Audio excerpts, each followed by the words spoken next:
Aujourd'hui, je vais analyser cette partie d'un abonné qui est très fort. Et l'abonné a les noirs et il est vers les 800 Elo comme son adversaire. E4 a été joué et E6 déjà la défense française. Donc nous on est les noirs, on est pour les noirs en tout cas. Donc D4, D5, cavalier C3 et cavalier F6. Et ça joue E5. Ça joue E5 et du coup mon abonné, l'abonné plutôt, il joue cavalier D7. Cavalier D7 et l'idée c'est de venir en B6, donc ça c'est très théorique. Donc ok, ça se continue de se développer, C5, ok le fou qui se développe, pion prend, cavalier prend et A6. L'idée d'A6 c'est de chasser le fou pour ensuite peut-être pousser B5 et de jouer le fou en fianchetto, sauf qu'il prend, donc ça reprend. Donc là c'est peut-être avantage noir. Dame G4 et cavalier C6 qui termine à peu près le développement. Il n'y a plus que le fou, la dame et le petit roc à faire et c'est terminé quoi. Là, cavalier E2 a été joué qui est une énorme gaffe de la part des blancs parce que ça allait être simplement le pion en prise. Donc mon abonné ne le loupe pas et cavalier prend E5. Ok, dame G3 et cavalier G6. En plus il revient et là, il est plutôt bien, hein, parce que le cavalier est plutôt bien. Dame H4 qui menace quand même. Donc là, petit roc, fou E7, cavalier F4, fou D6. Alors ça, par contre, j'aime pas trop, hein. Ouais, fou E7 pour fou D6. C'est pas génial ici. Même si moi, j'aurais pas fait ça, vous voyez. Bon, c'est le meilleur coup, donc bravo à lui. Mais moi, j'aurais fait petit roc. Je sais pas si c'est un bon coup. C'est une erreur, oui. donc, moi, petit roc, qui après, j'aurais fait pour venir à mais vous voyez c'est pas très bien hein. Moi c'est ce que j'aurais fait. Ok, donc meilleur coup, donc fou D6, là dame F3 joué par son adversaire, dame F6, ça c'est un très bon coup. Cavalier prend, pion prend, dame prend et le fou prend H dans intermédiaire. Ça j'adore que en fait c'est sur échec, du coup le roi il est obligé de bouger et après roi H1 obligatoirement. Bon moi j'aurais joué là, j'aurais joué pion prend. Mais ok. Et en plus, donc il gagne un pion ici en plus. Hein. Donc fou E5 échec, le roi qui bouge. Fou prend F6, donc très bien. C3 de la part de son adversaire. Roi E7. Et bientôt dans la finale, il va se passer un sacrifice incroyable que cet abonné va faire. Du coup, j'espère que vous allez rester jusqu'à la fin, parce qu'en plus, c'est vraiment jusqu'à la fin, quoi. C'est au dernier coup, quoi. Donc là, fou E3. Tour H5, F3, tour à H8, tour à H8, ouais. Et l'idée, c'est de coulisser la tour et de la faire venir en H1, qui est quand même une belle case hein, pour la tour. Sauf que là, roi F2. Roi F2, c'est un très bon coup. Alors, parce que tout simplement, ça sauvegarde le roi. Le roi, il va être sauvegardé, là, il va être mis à l'abri, tout simplement. Et en fait, il n'y a plus trop de choses. Là, E5 a été joué.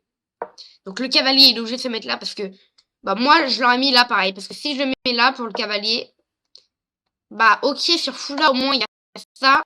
Et peut-être pas sacrifice, vous voyez, il y a peut-être prend. Alors que sur cavalier là, il y a peut-être fou prend. Peut-être. Fou prend. Mais j'aurais quand même mis là, moi. Du coup, fou H4 a été joué. Et après, G3. Les gars. Alors, effectivement, il y a aussi roi 2. Hein. Mais, j'aurais joué pareil, j'aurais joué G3.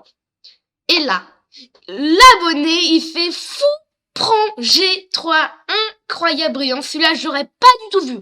Dans une partie même longue, je l'aurais pas du tout anticipé. Alors, l'idée incroyable, c'est que sur roi prend, moi, là, pour moi, j'aurais pas fait roi prend. J'aurais été les blancs. Après, il y a un problème. Je veux pas faire roi prend.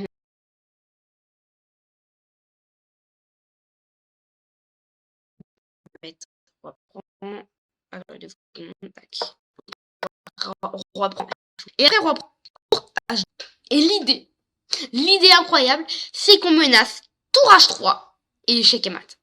Échec et mat parce que de toute façon, le pion il menace et protège F4, le fou C4 et la tour qui vient mettre en échec le roi. Et si on fait une conclusion, tac, ça fait ça, si on enlève toutes les flèches, bim, bim, bim, bim, bim, bim, bim. Il y a quand même le fou qui contrôle cette case-là, hein. Bim, le pion, bim, bim, et la tour qui contrôle aussi cette case-là, donc on peut enlever. Et le roi est échec et mat. Du coup, tour H3 ici. Bah, ça met tout simplement échec et mat. Là, fou G5 a été joué par l'adversaire. Donc fou G5 c'est un bon coup aussi. Donc là, F6, rien de plus normal. Fou prend, pion prend. Et ici, elle abandonne qui abandonne. Non, l'adversaire qui abandonne ici. Parce qu'elle est simplement mat imparable, hein, comme le dit l'ordi. Donc les blancs peuvent faire ce qu'ils veulent. C'est mat imparable. Ce sera toujours un meilleur coup. Donc la tour là, c'est un meilleur coup. Parce qu'elle est mat imparable de toute façon. Donc on peut faire n'importe quoi. Là, il y a Salès, un cavalier en prise, mais c'est quand même un meilleur coup. Vous voyez, parce que c'est mat imparable, donc tout est un meilleur coup. Et finalement, ça aurait été ici échec et mat. Très content quand même d'avoir pu analyser cette partie. Pour le bilan de la partie, c'est extraordinaire. Hein.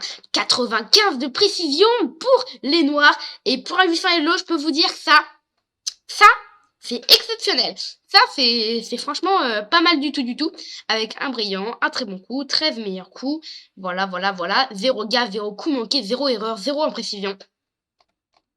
C'est pas mal du tout, de chez du tout même. Hein. Une gaffe pour l'adversaire et 2 imprécisions pour l'adversaire. Même l'adversaire, il a pas si mal joué.